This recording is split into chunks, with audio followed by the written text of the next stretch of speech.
नमस्ते। मेरा नाम सीए मनीष मौर्य है और मैं प्रैक्टिसिंग चार्टर्ड अकाउंटेंट हूँ।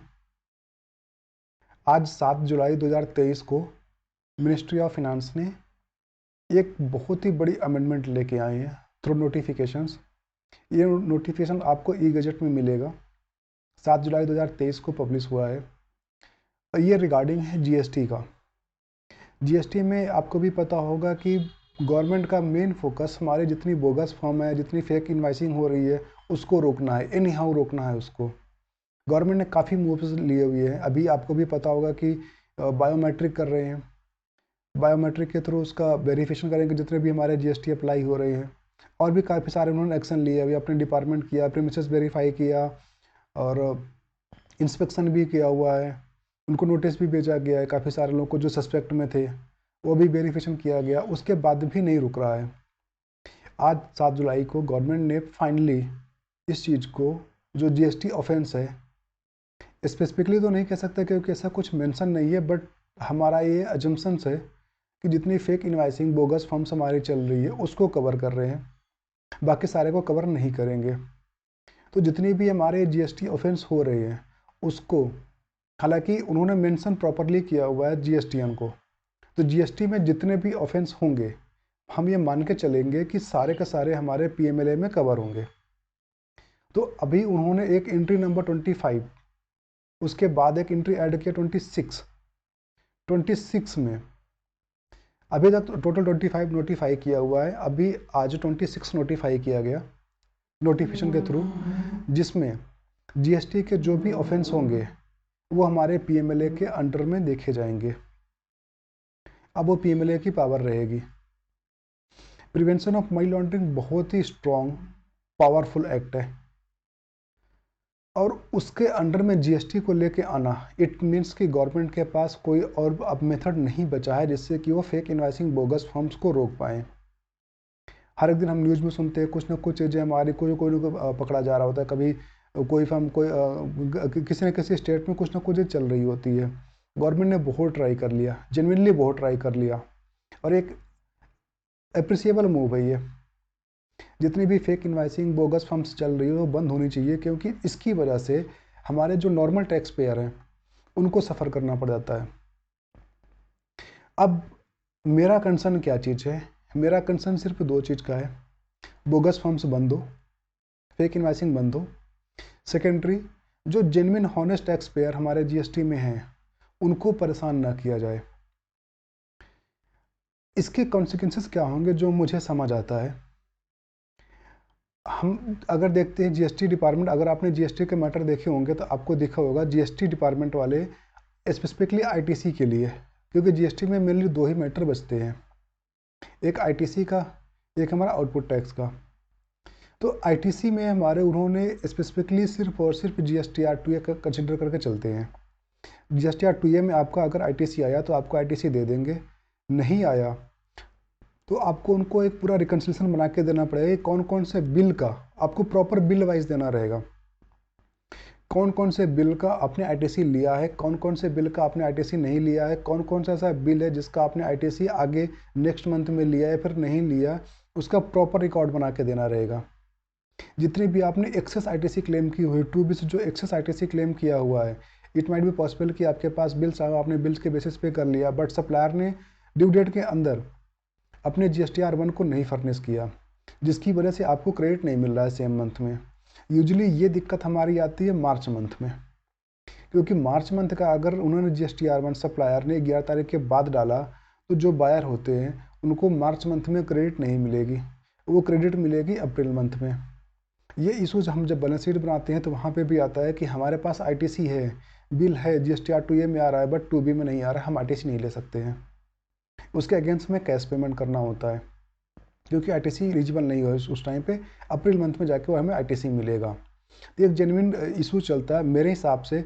एटलीस्ट मार्च मंथ का जो रिटर्न फाइलिंग की ड्यू डेट्स होती है उसको थोड़ा सा बढ़ाना चाहिए उनको, क्योंकि मार्च मंथ के आईटी जब रिटर्न फाइल होती है तो हर कोई अपना पूरे साल का एक बार एटलीस्ट ब्रीफली रिको करता है, उसके बाद फाइल करता है, और जिससे कि कोई भी ऐसा ना बिल हो जो छूट जाए। हालांकि वो सितंबर मंथ तक का टाइमिंग होता है, तब तक आप अपने सारे बिल्स को आरटीसी को क्लेम कर सकते हो, बट मैटर आता है रिकन्सिलेशन का।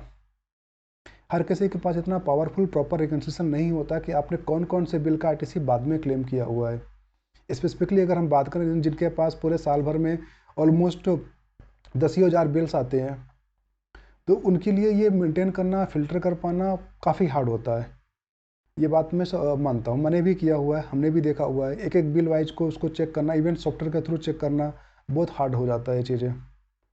बट जो अभी हमारा मूव लिया हुआ है गवर्नमेंट ने, इसको पीएमएलए में कवर करें।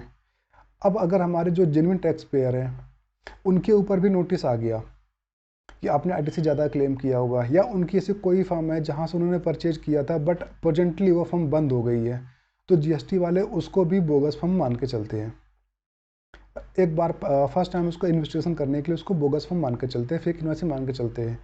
अब जो जेन्युइन टैक्स पेयर है उसको तो सफ़र करना पड़ा ना, उसको तो गवर्नमेंट डिपार्टमेंट का चक्कर लगाने पड़ जाएंगे, उसको तो फीस पे करनी पड़ जाएगी जो भी कोई उसको केस देखने के लिए जाएगा। तो गवर्नमेंट के पास, आई सपोज कि गवर्नमेंट के पास ऐसा कोई रूल्स ज़रूर होना चाहिए जिससे कि जो जेन्युइन टैक्स पेयर हैं उनको परेशान ना किया जाए। बट आज का मेरा सजेशन आपको ये चीज़ का रहेगा कि अगर आप जीएसटी में डील कर रहे हैं, आपके क्लाइंट्स हैं या फिर आप बिजनेसमैन हैं, आप जीएसटी में कर रहे हैं, तो आप जितने सपोर्टिंग डॉक्यूमेंट्स आप अपने पास रख सकते हैं उतने आप सपोर्टिंग डॉक्यूमेंट्स रखिए। चाहे फिजिकल में रखिए, ई फॉर्म में रखिए, चाहे जैसे भी करके प्रॉपर ईयर वाइज उसको मेंटेन करके चलिए।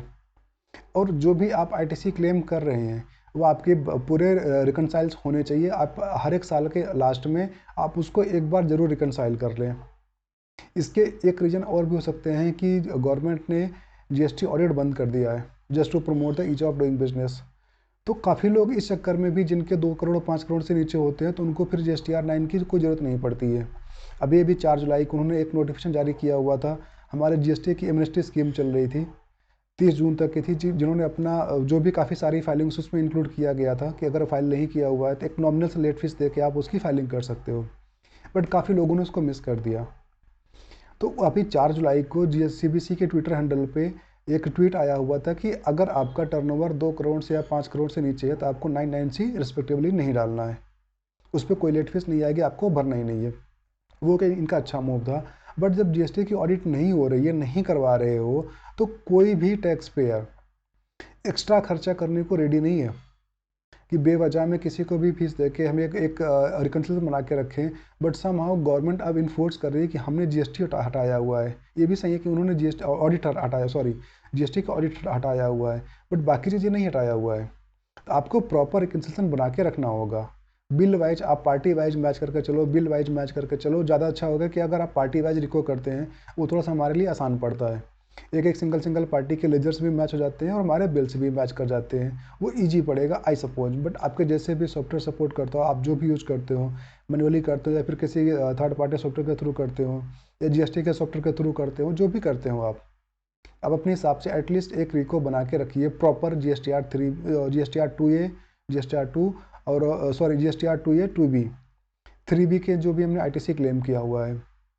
और आप जिनके साथ भी डील कर रहे हैं, आपके जो भी बायर हैं, आप उनके रिकॉर्ड ज़रूर रखें अपने पास। अगर आप उनसे हाई वैल्यू में ट्रांजेक्शन्स कर रहे हैं, नंबर ऑफ़ ट्रांजेक्शन्स हमारी चल रही है, या फिर आपके उनके पास हाई वैल्यू ऑफ ट्रांजेक्शन्स हो रही है, तो आप उनके एक प्रॉपर रिकॉर्ड्स सप्लायर के, जिसमें आपका पैन कार्ड, उस सप्लायर का आधार कार्ड, अगर वो प्रोप्राइटरशिप फर्म है, अगर वो कंपनी है तो उसके प्रॉपर डॉक्यूमेंट्स, उसका जीएसटी का सर्टिफिकेट, उसके कंसर्न पर्सन जो जीएसटी के हमारे अगर जो सर्टिफिकेट्स आता है उसके लास्ट के पेज पे देखेंगे, थर्ड पेज पे देखेंगे तो उसके डायरेक्टर्स की लिस्ट आती है, उसमें कौन कौन से डायरेक्टर हैं। आप उनके डायरेक्टर्स का उनका personal email ID, mobile number आप अपने पास ज़रूर रखें। और एक टाइम टू टाइम आप मंथली कर लो या क्वार्टरली कर लो, अगर आप उनसे रेगुलर बिलिंग हो रही है तो आप उनसे उनके कंफर्मेशन ज़रूर लीजिए। आप उनके लेजर कंफर्मेशन लीजिए कि आपको कितना बिल रेज किया, कितना हमारे पास ई वे बिल आया, ई वे बिल हमारे कितने कितने जनरेट हुए, कितने हमारे पास आए, किसके किसके नहीं जनरेट हुए। अगर हमारे वो अमाउंट में नहीं आ रहा है, ई वे बिल के लिमिट्स में नहीं आ रहे हैं, तो आप उसको करिए। साथ साथ में पेमेंट भी रिकनसाइल करिए कि आपने उनको पेमेंट लिया दिया, जो भी आपका बनता है, सेलर बार जैसे भी आप हैं, तो आप उनसे ये चीज़ें ज़रूर रखिए। क्योंकि जीएसटी डिपार्टमेंट्स वाले जब भी आते हैं उनका मेन फोकस होता है आपके पास कितना डॉक्यूमेंट्स एविडेंस है। यूजुअली हम लोग जीएसटी में सारा कुछ, क्योंकि अब ऑनलाइन के ये डिमेरिट्स भी होते हैं कि अगर हमारी चीज़ें ऑनलाइन पे दिख रही होती है तो हम काफ़ी हद तक उसके अकाउंट्स भी मेंटेन नहीं रखते, काफ़ी डॉक्यूमेंट्स मेंटेन नहीं रखते, जो कि आपको रखना चाहिए। मैं सजेस्ट करूँगा कि आप जितने डॉक्यूमेंट्स हो सकते हैं आप उतने डॉक्यूमेंट्स मेंटेन करिए। आप पीछे का जो भी मेंटेन कर सकते हो आप वो भी कर लीजिए, वो ज़्यादा आपके लिए अच्छा रहेगा। आज के लिए बस यही। धन्यवाद। नमस्कार।